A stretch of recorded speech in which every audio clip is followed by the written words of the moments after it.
ये extra ordinary और मज़ेदार वीडियो के सीरीज में हम कुछ चीज़ें ऐसी बात करेंगे जो कि आपको ये फिजिक्स के फार्मूला जनरल जो होता है उससे थोड़ा हट के सोचने को मजबूर करेगा।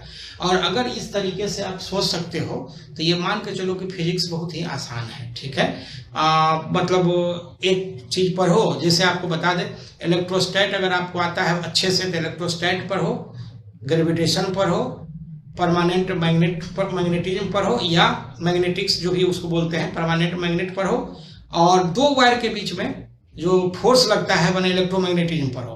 कहने का मतलब सबका एक ही जैसा नेचर है। ठीक है, अब यह है कि वो नेचर उसमें किस तरह से कैसे है, तो इसलिए हम लोग एक एक्स्ट्रा ऑर्डिनरी वीडियो इसलिए एक सीरीज शुरू कर रहे हैं। हम दिखाएंगे जैसे डॉट प्रोडक्ट है, अगर बच्चा को फ्लक्स नहीं आता, बच्चा को पावर नहीं आता, कहता पावर तो बहुत भारी है लेकिन dot product A dot B बराबर ए बी cos थीटा बोलता है, इसका मतलब वो डॉट प्रोडक्ट को अच्छे से नहीं जानता है। और बाद में हम लोग डिस्कस करेंगे कि इसी सीरीज में। ठीक है, तो एक्स्ट्रा ऑर्डिनरी का जो है ना ये आपका एक सीरीज हम लोग शुरू कर रहे हैं, इसमें थोड़ा मजा भी आएगा, थोड़ा अगर बशर्ते कि फिजिक्स को आप अपने इस लिहाज से पढ़ो कि फिजिक्स कम टाइम में ज़्यादा से ज़्यादा मार्क्स कैसे स्कोर कर सकते हैं, कम टाइम में फिजिक्स पे मास्टरिंग कैसे कर सकते हैं। ठीक है ना, जिससे हम आज इसमें बात करना चाह रहे हैं एक्स्ट्रा ऑर्डिनरी वीडियो में कि फोर्सेस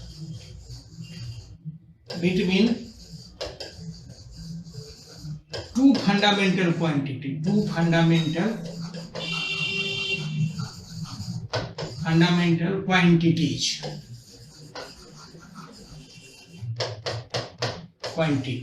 अगर हम इसके बात करना चाहें कि अगर हम दो फंडामेंटल के बीच में फोर्स की बात करेंगे तो एक चीज ऐसे देखो कि क्या होता है। ठीक है ना, इन जनरल हम लोग अगर बात करते हैं इसको इन जनरल, ठीक है, ये जो फोर्स होगा, फोर्स ये प्रोपोर्शनेट होगा product of the fundamental quantities, product of the magnitude of the fundamental quantity. थोड़ा सा अच्छे से लिखेंगे तो magnitude of the fundamental quantities, fundamental quantities.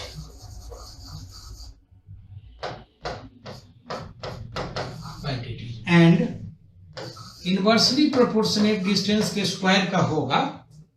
ठीक है, ये होगा, मतलब ये हम लोग इसको थोड़ा सा ऐसे लिख दें, इनवर्सली प्रोपोर्शनेट हो जाएगा 1/डिस्टेंस के स्क्वायर का। ये डिस्टेंस का स्क्वायर का मतलब क्या हुआ कि दो फंडामेंटल क्वांटिटीज के जो बीच के डिस्टेंस होगा, ठीक है, उसके लिए उसका स्क्वायर का इनवर्सली। बाकी जब ये प्रोपोर्शनैलिटी कांस्टेंट हम हटाएंगे तो अलग अलग जगह पे अलग अलग इसका अपना कांस्टेंट होगा। हम एग्जांपल के तौर पे दिखाते हैं, 4 तरह का पूरे फिजिक्स में जो है सो ये फंडामेंटल क्वांटिटीज है। ठीक है, जैसे हम लिखते हैं फोर्सेस बिटवीन, जैसे मान लो पहला लिखते हैं फोर्स बिटवीन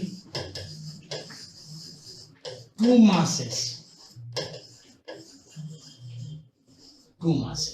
मतलब दो मास के बीच में, जिसको कि हम लोग न्यूटन्स लॉ ऑफ ग्रेविटेशन बोलते हैं, न्यूटन्स लॉ ऑफ ग्रेविटेशन। ठीक है, न्यूटन्स लॉ ऑफ ग्रेविटेशन ये क्या है, तो ये दो मास है, मान लो ये m1 है, ये m2 है, इसके बीच का डिस्टेंस r है। तो इसका मतलब ये कि मास जो है सो फंडामेंटल क्वांटिटीज है। तो हम लिखेंगे फोर्स लिखेंगे proportionate product of the masses, product of masses, magnitude भी लिख सकते हैं लेकिन इसमें प्लस माइनस का कोई बहुत लफड़ा नहीं है, और बाय हो जाएगा 1/डिस्टेंस का स्क्वायर। ठीक है, इसका मतलब हम लिखते हैं दिस फोर्स बराबर m1 m2 and this is 1/r²। इसका मतलब ये हो गया कि f बराबर सम कांस्टेंट m1 m2/r²। ठीक है, जिसको कि हम बाद में इसको f बराबर लिखते हैं this is g m1 m2/r²। ये हो गया। इसी को इन वेक्टर फॉर्म में, अगर फोर्स ये वेक्टर क्वांटिटी, तो वेक्टर फॉर्म में लिखते हैं, इन इन वेक्टर फॉर्म लिखेंगे, ये हो जाएगा F, this is G(m1 m2) by R के मॉड का होल क्यूब इंटू R। ठीक है, हम लोग इसको उल्टा डायरेक्शन में भी कभी माइनस करके भी लिख सकते हैं, ऐसे लिखा था और ऐसे भी लिखते हैं। F बराबर this is minus G(m1 m2) by R के मॉड का होल क्यूब इंटू R। ये बताता है, निगेटिव ये बताता है, ठीक ना, कि फोर्स और R जो होगा सो उल्टा होगा, फोर्स ये R के अपोजिट होगा। बाकी अगर हम लोग इस तरह से वैल्यू के टर्म में लिखना चाहें तो ऊपर वाले लिखते हैं, बट अंडरस्टूड है कि ये निगेटिव क्या होगा, क्योंकि अगर हम लोग इस पर बात करें थोड़ा सा, इसे बहुत डिटेल्स में बात करना नहीं है, m1 m2, ठीक ना, अगर इधर से हम पोजीशन इसको R मान ले ऐसे, तो ये फोर्स हो जाएगा ऐसे, ठीक है, तो ये अपोजिट होता है, इसलिए हम लोग निगेटिव लिख देते हैं। दूसरा हो गया फोर्सेस बिटवीन टू चार्जेज। अगर हम बात करें force between two charges,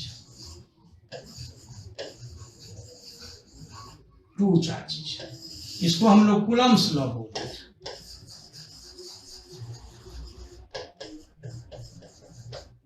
Coulomb's law बोलते हैं, ठीक है। तो कूलम्ब्स लॉ में क्या होता है कि जैसे मान लो कि ये Q1 है, ये Q2 है, दोनों चार्ज हम पॉजिटिव ही ले रहे हैं, बीच का डिस्टेंस है, तो ये R है बीच का डिस्टेंस, ठीक है। इसमें अगर हम बात करते हैं तो जो फोर्स होगा प्रोपोर्शनेट होगा प्रोडक्ट ऑफ,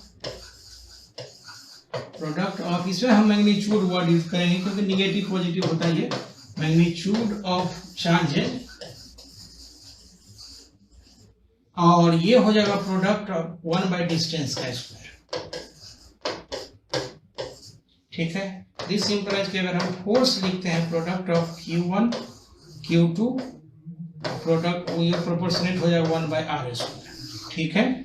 इसका हमने दिस इंप्लाइज कि F बराबर some constant Q1 Q2 by R square, ठीक है। अगर इसको थोड़ा और लिखना चाहें ऑल्सो, F बराबर हो जाएगा this is 1 by 4 pi epsilon naught Q1 Q2 by R square, where K जो लिखेंगे, माने K जो प्रोपोर्शनैलिटी कांस्टेंट है, वेयर K बराबर लिखते हैं इसमें। अभी ये परमिटिविटी है, रिलेटिव परमिटिविटी, बहुत सारा चीज होता है, हमको उससे ज्यादा बहुत नहीं जानना, हम तो सिर्फ एक आइडिया देना चाह रहे हैं कि इसमें कैसे लिखेंगे। ये वेक्टर फॉर्म लिखते हैं, in vector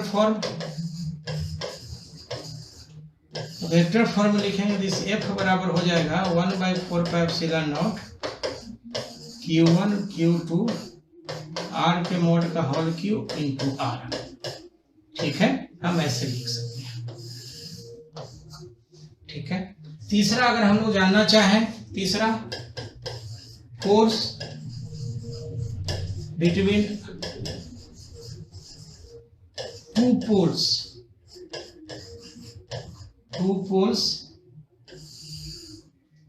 force between two poles अगर लिखेंगे, ये मैग्नेट्स हम लोग बोल सकते हैं, मैग्नेट्स, ठीक है।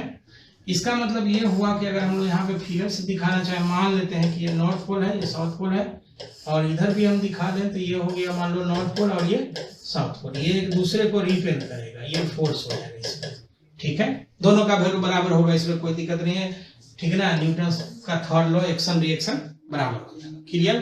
तो हम लिखते हैं इसमें कि फोर्स लिखेंगे प्रोपोर्शनेट हो गया product of the pole strength, ठीक है, and product of 1 by proportionate हो जाएगा डिस्टेंस का स्क्वायर, ठीक है। इसका मतलब साफ हो गया, दिस अगेन इंप्लाइज लिखेंगे फोर्स बराबर हो जाएगा m1 m2 by R square, हम एक ही साथ लिख दिए, जहां पे where m1 and m2 are the pole strength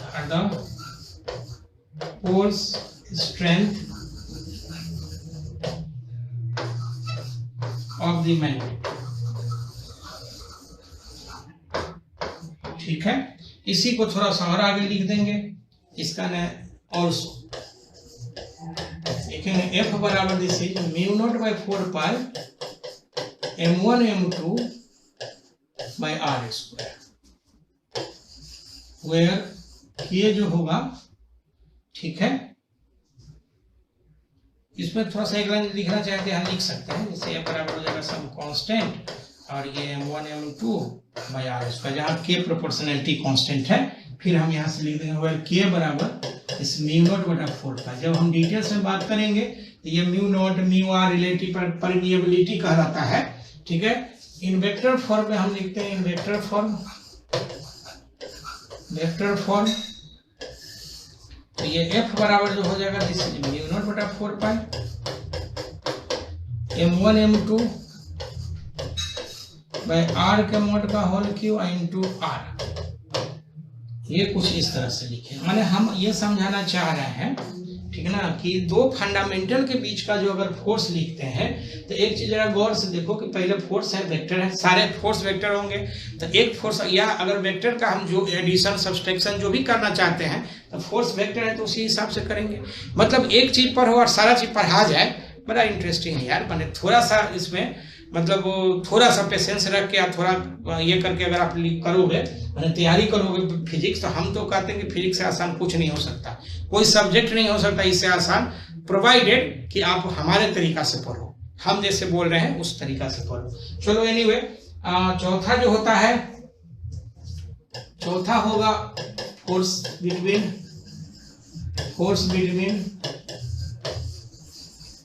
to current carrying wires, current carrying wires, ठीक है। तो अगर इसके लिए हम लोग बात करेंगे force between to current carrying wires, ये क्या है, तो जरा सा देखो, ये इलेक्ट्रोमैग्नेटिज्म का है, ये मान लो करंट I1 और एक ये है I2, अगर हम बात करेंगे तो ये हो जाएगा R, बीच का डिस्टेंस, ठीक है। इसमें जो है सो इसका एलिमेंट अगर हम ले लें, करंट एलिमेंट जिसको बोलते हैं DL, और इसका करंट एलिमेंट हम लोग लिखते हैं DL2। मतलब साफ है कि इसमें जो हम लोग लिखते हैं फोर्स, ये प्रोपोर्शनेट होगा product of the current elements, यही फंडामेंटल है इसमें, करंट एलिमेंट्स, एंड प्रोपोर्शनेट हो जाएगा 1 बाय डिस्टेंस का स्क्वायर, ठीक है। इसका मतलब हो गया दिस इंप्लाइज कि F बराबर हो जाएगा proportionate IDL1 into IDL2 by R square, combine कर देंगे। दिस अगेन इंप्लाइज कि F बराबर हो जाएगा म्यू नॉट बटा 4 पाई, सॉरी इसको कांस्टेंट पहले कर लो, इसमें जो है सो प्रोपोर्शनलिटी कांस्टेंट के IDL1 into IDL2 by R square, ठीक है। इसका मतलब ये हो गया, सो फाइनली F बराबर लिखेंगे दिस इज म्यू नॉट बटा 4 pi IDL1 into IDL2 by R square, where ये जो होगा this is mu naught by proportionality constant है ये, ठीक है। इन वेक्टर फॉर्म अगर जानना चाहें, इन वेक्टर फॉर्म में लिखेंगे तो ये हो जाएगा F बराबर दिस इज म्यू नॉट बटा 4 pi IDL1 into IDL2 by R का मोड का होल क्यूब इंटू R, ये हो जाएगा, ठीक है। मतलब दो वायर्स के बीच का जो फोर्स होगा, अट्रैक्शन का होगा, रिपल्शन का होगा, वो तो करंट पे डिपेंड करेगा कि किस तरह से होगा। अगर सिमिलर डायरेक्शन में करंट जाएगा तो अट्रैक्ट करेगा, उल्टा जाएगा करंट माने अपोजिट डायरेक्शन में तो रिपेल करेगा, वगैरह वगैरह। मतलब वो ये चीज उस पर हम लोग डिटेल्स में जब बात करेंगे तो बात करेंगे।